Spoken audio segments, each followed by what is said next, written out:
Bienvenidos, queridos hermanos, a este su programa de Apologética Católica. Mi nombre es Juan Morera y hoy, con la ayuda de Jorge Garzón en los controles, vamos a tener un programa un poco diferente. Vamos a hablar, estamos en víspera de Navidad, vamos a hablar un poco de la Navidad. Y como siempre, pedimos al Señor. Padre bueno, en este tiempo de Navidad te pido que abras los corazones de todas las personas que están viendo este programa y que te hagan un lugar a ti. Tú siempre quieres nacer en medio de nosotros. Tú entras a cualquier casa que te preparemos, pero es que nosotros preparemos la mejor para ti en este tiempo, con la confesión, con la comunión, con verdadera devoción. Todo esto lo pedimos en nombre de Jesús el Señor. Amén. Queridos hermanos, hablando de la Navidad, yo me he preguntado muchas veces, ¿cómo es que la Navidad, siendo una fiesta de un tremendo, profundo y de sentido teológico, ha terminado en una fiesta, podríamos decir, de niños, o en una fiesta emocional? Yo no digo que las emociones estén mal, por supuesto, la fe sin emociones es una fe árida, pero el problema es que en la Navidad se ha desbalanceado el sentido de estas emociones. Porque, por ejemplo, en la vigilia pascual yo me emociono, pero es una emoción diferente a la emoción de la Navidad, que se enfoca, vuelvo a repetir, más bien en los niños, y algunas personas terminan pensando que es una fiesta de niños. Y peor aún, he visto en este año algunos nacimientos, algunas figuras de la natividad de Jesús en forma de gatos o en forma de perro. O sea, que hemos llegado a un... Y por supuesto se lo compra el creyente, porque un ateo no va a comprar eso. Hemos llegado a una situación que es verdaderamente extraña. Y yo no lo dudo porque el enemigo odia profundamente la fiesta de la Navidad, porque el enemigo odia a los niños, y el enemigo odia el nacimiento de los niños. Y una de las fiestas que ha cometido hace tiempo con la Navidad, primero hizo que la Navidad se volviera una fiesta comercial. Él fue el que hizo que la fiesta de la Navidad se desbocara en un sentido comercial. Y después que se comercializó, pues entonces empezó en los medios de comunicación. Los mismos que comercializaron la Navidad empezaron a criticar que la Navidad se volvió comercial y que entonces pues era mejor no celebrarla o terminar diciéndole felices fiestas. Que yo le decía a una persona, pero ¿por qué tú dices felices fiestas en Navidad? Yo le decía a esa persona, cuando yo te vea el 1 de enero, ¿qué tú me vas a decir? Me dijo, feliz año.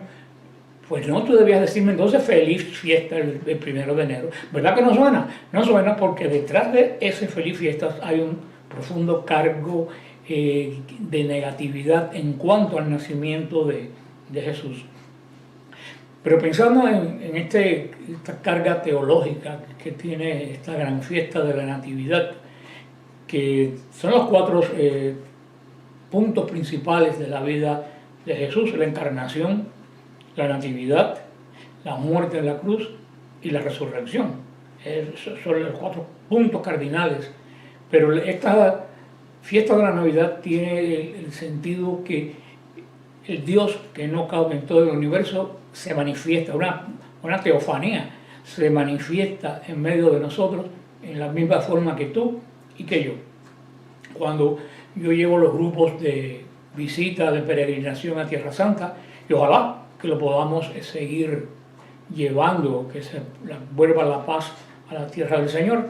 Cuando vamos siempre a la cueva de Belén, yo le digo a las personas, siempre yo trato de que besen la estrella y que se queden al fondo de la cueva, porque la gente besa la estrella y sigue y se va. Yo hago que la gente se quede al fondo, leemos ahí el Evangelio de la Natividad, y yo les digo a ellos, esta cueva oyó algo que nunca jamás en el mundo y en el universo se había oído.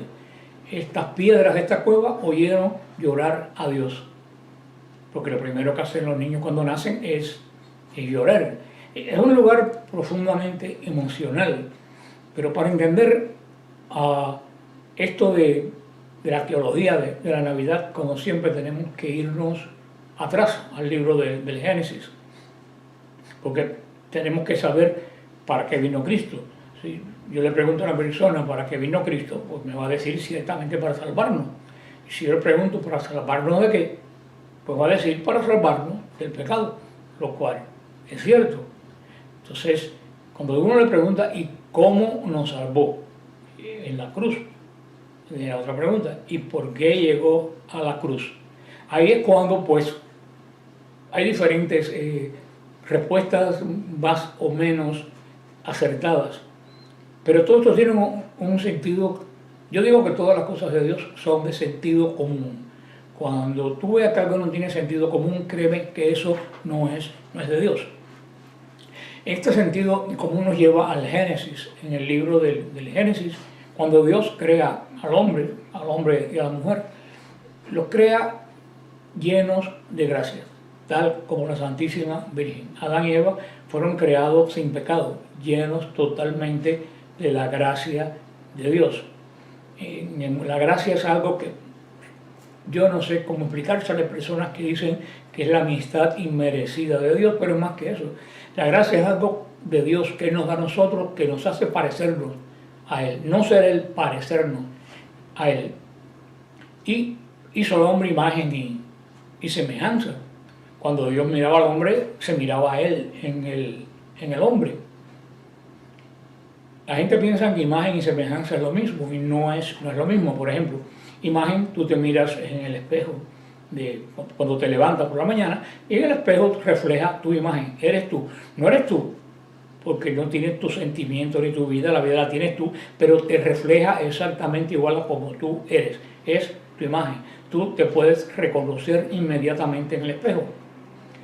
La semejanza, volviendo al espejo, es como cuando ustedes van a las ferias, a estas casetas de cristal que hay en las ferias, que distorsionan a uno, que uno se ve alto, con los brazos largos, bajito, con la cabeza chiquita, ancho. Cuando tú vas a esas casetas, la imagen que se refleja en esos cristales es la tuya, la misma que tuviste en el espejo. Pero ahora, ¿qué sucede? Tú no te reconoces. ¿Y por qué tú no te reconoces? Porque perdiste la semejanza. Así sucede cuando el hombre voluntariamente reniega de la obediencia y la voluntad de Dios. El hombre siguió siendo imagen de Dios, porque Dios no se arrepiente nunca de lo que hace. Pero el hombre perdió la semejanza con Dios. ¿Por qué? Porque en el hombre entró el pecado y el hombre perdió la gracia. Al hombre perder la gracia, no se parecía a Dios. Eso es lo que dice la palabra de Dios, que Dios lo buscaba y sabía que ellos se habían escondido, porque ellos sabían que algo grande había pasado. Y a partir de ese momento, Dios no puede reconocer al hombre. Es como cuando tú te miras en el espejo de la feria, que lo ves todo distorsionado. El hombre a partir de ahí se volvió, pudiéramos decir, que extraño a Dios. Ustedes dirán, bueno, Dios lo sabe todo, definitivamente lo sabe todo, pero hay algo que Dios no sabía. ¿Cómo es eso? Dios no sabía lo que es el dolor. En Dios no hay dolor, y hasta la creación no había habido dolor. Dios no sabía lo que siente el hombre cuando se aleja de Dios. Dios no conocía el mal, porque en Dios no hay mal. Así que de repente esta criatura, ver que era su imagen y semejanza, se le volvió un ser incomprensible, en el sentido que Dios no podía, en la santidad de él, entender las consecuencias del mal en el hombre. Por eso es que dice la Sagrada Escritura, dice San Pablo, que a través de la palabra se hizo todo, absolutamente todo. Para nosotros la palabra es esto, sonidos. En Dios la palabra no es sonido, en Dios la palabra es una persona. En Dios todo es diferente.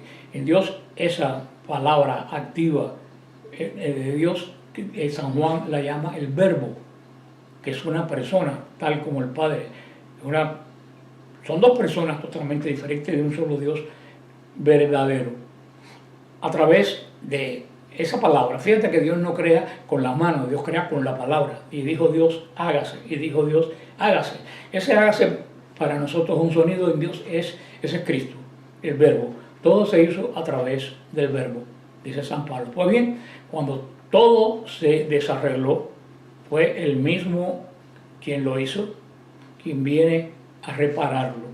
Por eso la segunda persona, el verbo, la palabra, es el que viene y se encarna para reparar el daño que había sucedido en el hombre. Dios podía haber destruido al hombre, era Dios, pero no quiso destruir, quiso reformar, quiso rescatar, quiso volver a ver al hombre como él quiso poder entender al hombre, quiso ver al hombre como familia de él. Por eso el verbo se hace uno exactamente igual a ti y a mí, menos en el pecado. Por eso va a conocer cosas que aún nosotros no conocemos en la escala de la vida. Por eso es que se encarna muy pobremente. Por eso es que muere sin posesiones y una muerte horrible. Es que a Dios le gusta la pobreza. Mi respuesta es no, no le gusta la pobreza. Dios es el dueño absolutamente de todo. Es que a Dios le gusta la muerte horrible. No, ni siquiera Él diseñó la muerte, y menos la muerte de su Hijo en la cruz. Él asumió la pobreza y la muerte de esa forma para hacerse el último de nosotros. Hay una gran equivocación en la iglesia cuando dicen, no, la casa de Dios y el culto tiene que ser humilde porque Cristo fue pobre.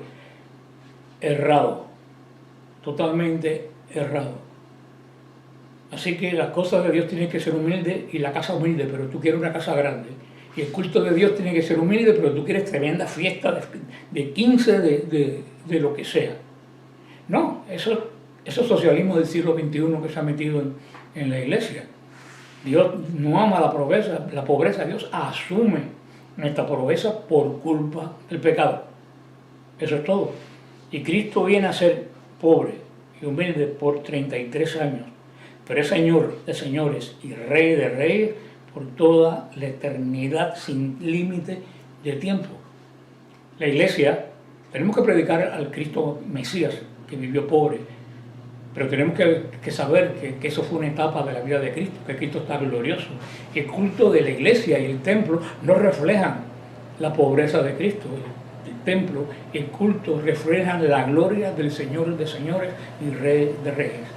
Tú tienes que salir del culto de la Eucaristía como si tú salieras delante del trono de Dios, el trono que vio Juan, de oro, con amatistas, con piedras preciosas, con miles de adoradores. Tú tienes que salir así de la Eucaristía, con ese sentido, porque vuelvo a repetir, la pobreza y la muerte no es de Dios, es nuestra. Y Jesús viene a conocerla. Y por eso, como viene a conocerla, nace y vive en el estrato más bajo que pudiera haber en Israel en ese momento. Es por eso que el Señor se encarna en esta muchacha que no le escoge entre las hijas de los sacerdotes, ni de los príncipes, ni siquiera de los fariseos, ni de los saduceos. Lo escoge entre una muchacha del pueblo. Y no de cualquier pueblo, de un pueblo que ni siquiera aparece en la Biblia. Nazaret no aparece en la Biblia. Nazaret se cree que quiere decir la escondida. Porque cuando tú vas a Nazaret, vas a ver que Nazaret está como una especie de hueco, como una especie de valle, que las montañas que la rodean impiden que tú veas a Nazaret hasta que tú estás llegando ya a la misma ciudad. Por eso que quiso nacer de esta forma humilde, viene a conocernos y viene por culpa de nosotros, porque si no, no hubiera tenido que venir a conocernos. Y él no solo viene a conocernos, y el conocernos viene a rescatarnos. Rescatar en el Antiguo Testamento quiere decir volver a comprar de nuevo. El hombre era de Dios, el hombre se vendió gratuitamente al demonio y Cristo viene a comprarnos de nuevo. Dice el Levítico que el único que puede comprar un esclavo es su pariente más cercano. Por eso Jesús es nuestro pariente más cercano, es nuestro hermano, por eso es que viene a redimirnos, a volvernos a comprar. Y ese es el motivo por el cual Jesús nace en la cueva de Belén, para que nadie pueda decir, Señor, tú no conoces la situación. Yo no tengo casa. Tú no conoces mi situación. Mi familia, mira cómo está y tú no conoces. Y Cristo te va a decir, tu familia podrá estar mal, pero yo nací en un establo. Los tuyos no han nacido en un establo. El Señor puede decir, tú tienes problemas con la vivienda, inclusive no tienes vivienda. Cristo, el Señor te va a decir, yo te entiendo, porque yo llego a un momento de decir, hasta las zorras tienen cueva y el Hijo del Hombre no tiene dónde reposar la cabeza. Te puede decir al Señor, Señor, tú no me entiendes porque mira la enfermedad, el dolor que estoy pasando. Jesús te va a decir, yo te entiendo, porque yo pasé un dolor y estoy muriendo de una forma que tú no vas a morir. Tú vas a morir en una cama limpia posiblemente, con anestesia, con cosas que te quiten el dolor, en un hospital, lo que sea. Yo morí de una forma que no podía ni siquiera recostar la cabeza a la cruz por las espinas. O sea que el Señor, otro ejemplo, te traiciona a la familia, te traiciona alguien que hiciste negocio, Señor. Tú no entiendes, que no entiende la transición, Señor. Uno de los más cercanos de él lo traicionó y el resto lo dejó solo. O sea, con esto te quiero decir que Jesús viene a conocerlo, a conocer la consecuencia del pecado, no conocer el pecado, sino conocer la consecuencia del pecado. Y por eso nace de la forma que nace, por eso vive de la forma que vive. Recién nacido tiene que irse emigrante a Egipto. O sea, conoce todas las facetas que nosotros podamos vivir y las conoce en peores condiciones. Ahora, ¿qué es lo principal aquí? ¿Que solamente sufrió? No. El mensaje es que él sufrió más que nosotros sin dejar de ser obediente a Dios, que fue lo que primeros padres no hicieron. Dice el Salmo, mira aquí que vengo para hacer tu voluntad. Jesús vino a hacer la voluntad de Dios. Por eso el demonio quiso hacer la batalla que fuera para que Cristo no obedeciera al Padre y lo obedeciera a Él. Ese ser que el Señor reprenda diría, bueno, los primeros hombres yo los hice caer así, este otro hombre va a caer así. Este personaje nefasto diría, si el pueblo de Israel, el pueblo de Dios por el desierto, yo lo hice caer montones de veces, este hombre va a caer así. Porque el demonio no lo sabe todo, gracias a Dios. El demonio sabía que Cristo era el Mesías, pero no estaba seguro si Cristo era Dios. Por eso, si ustedes ven, la inquietud era en preguntarle siempre, ¿eres tú el Hijo de Dios? Hasta en la cruz se lo pregunta. Cristo muriendo y bien le dice, si tú eres Hijo de Dios. Cuando se enteró era demasiado tarde. El demonio no conoce todo el plan de Dios, conoce lo que Dios le quiere revelar. Pues él viene desde el comienzo, el demonio lanza este ataque de muerte a través de Herodes contra el niño. Vuelvo a repetir, el demonio odia profundamente a los niños, porque los niños le recuerdan a él la fecundidad de la mujer y le recuerda la esterilidad de él. Él es muy soberbio, la soberbia lleva a la envidia y él no puede soportar que, siendo una creación tan alta, un ser supuestamente menor que él, porque es material, pueda engendrar imagen de Dios y él no la puede engendrar. Él es estéril. Por eso que odia a la mujer, por eso que odia a la familia, por eso que odia el matrimonio, por eso que odia a los niños. Y aquí comienza esta gran batalla entre el enemigo y Jesús. El enemigo hace que Cristo lo tomara su voluntad y lo adorara, lo sirviera a él y no a Dios, tal como hizo Eva y como hizo pues Adán. Que el Evangelio resume magníficamente en las tentaciones en el desierto. Ahí vemos los tres tipos de tentaciones que hay, como el demonio lo tienta con el hambre, con la fama, con las cosas materiales, con todo lo que nos tienta a nosotros. Y Jesús siempre lo vence citando la palabra de Dios, la palabra revelada. Él no dice nada nuevo, él solamente le dice lo que ya Dios había revelado. Por eso que para vencer al demonio tenemos que conocer la palabra de Dios. Y así vemos que en todo este caminar Jesús firme en hacer la voluntad de Dios, y el demonio firme en hacerlo caer. Llega ya a la última parte del drama, el demonio no sabiendo qué hacer más para que Jesús lo siguiera a él, lo lleva a la muerte más horrenda que puede existir en ese momento, que ha existido yo creo en todos los tiempos, que es la muerte por crucifixión. No tenemos tiempo de explicar la muerte por crucifixión, pero era verdaderamente horrible desde el punto moral, porque estaban desnudos, desde el punto de vista físico, porque los dolores eran espantosos, de incomodidad, porque estaba colgando de su propia... Dice Isaías que si tú miras a un crucificado, tú inmediatamente quitas la vista, porque te da horror. Cristo conocía la muerte en la cruz, y el demonio quiere llevar a Cristo hasta lo último para que Cristo lo obedezca a él. Por eso Jesús, la noche antes de la muerte en la cruz, porque Jesús por supuesto que conocía la muerte en cruz, y fíjate qué curioso, es la única vez que se conoce en la historia que los judíos piden muerte de cruz para otros judíos. La muerte de cruz era una muerte romana para los esclavos y delincuentes. Los judíos mataban a pedrada como Esteban y como la adúltera. El demonio se preocupó de que los judíos pidieran la peor muerte para Jesús, para que Jesús se rindiera a él. Y sabemos todo el proceso de la pasión del Señor, pero fíjate que llegamos a la cruz, ya Jesús lo había pasado todo, ya había dicho 6 palabras, ya había estado sufriendo unas flagelaciones horribles, que en la sábana santa se ve que no se sabe cómo llegó vivo a la cruz. Lleva 6 horas colgando del madero, habiendo perdido muchísima sangre anterior, tiene calambre. En ese momento el demonio lo ataca, porque eres un ser miserable. Él te ataca a ti solamente cuando tú estás débil, cuando tú estás fuerte no te ataca.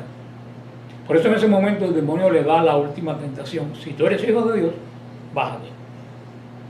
En cierto sentido le digo, si tú eres hijo de Dios, ¿para qué? Fíjate que no le pregunta si es Dios, él le pregunta si eres hijo de Dios.